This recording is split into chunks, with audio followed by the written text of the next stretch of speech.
Now this illustration deals with a lockable disconnecting means in accordance with 110.25. Now how this section came about is that each article dealt with disconnect requirements for different types of equipment, such as compressors, motors, heating and equipment, other equipment that required a disconnecting means, industrial machinery. So what they wanted to do, the code panel, was to provide one section that would be a one-stop section that would cover all disconnecting means of equipment in most every case. And so they provided in the NEC 110.25. Now, reviewing the notes, let's look at the note 1 first. The disconnecting means shall have a locking means in place with or without the lock being installed and present is outlined in 110.25. Then the note number 2 says, well, now for cord and plug connected equipment, the exception would allow the cord and plug to serve as a disconnecting means in accordance with the 110.25 exception.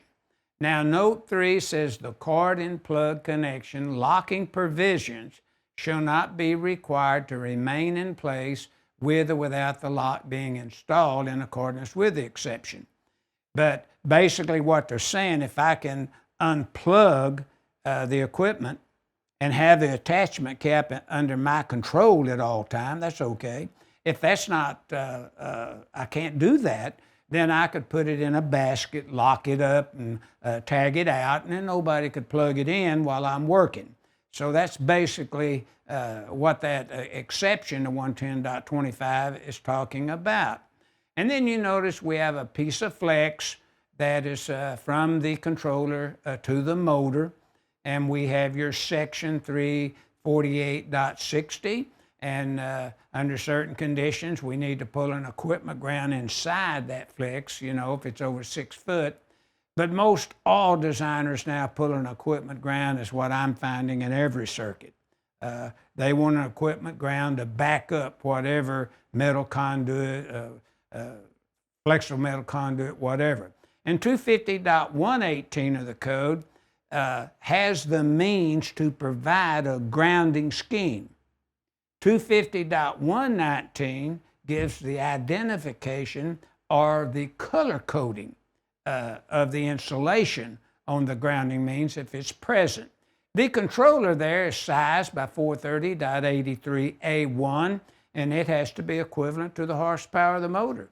If that motor was a 50 horsepower, 460 volt, 3-phase motor, say, then that controller would have to be at least 50 horsepower at 460 volt, 3-phase. Now, the disconnect also has to be equivalent to the horsepower in accordance with 430.109A1. It can also break the running current or the locked rotor starting current in some cases by 430.110A. And then you have the overcurrent device designed by table 430.52 up ahead of the disconnecting means. Now notice to the right, we have the disconnect. We have it shown with a lock and a tag, and it's locked in the open position. And but that locking means has to be there with or without the lock being present. Now review sections for motors, then we have the review sections listed there. AC units, we have it. Transformers, we have it. Outside feeders, which is important, we have to go to 225.52C for disconnects for feeders, but they have to comply with 110.25. Look at all the sections for motors. The horsepower, the running current, lock rotor current disconnecting, the location of the disconnect, all that's right there. But to provide the locking means, you'd have to go to 110.25. Look at the AC unit, 440.14. It'll tell you where it's located within 50-foot bird's eye view, route of travel, say.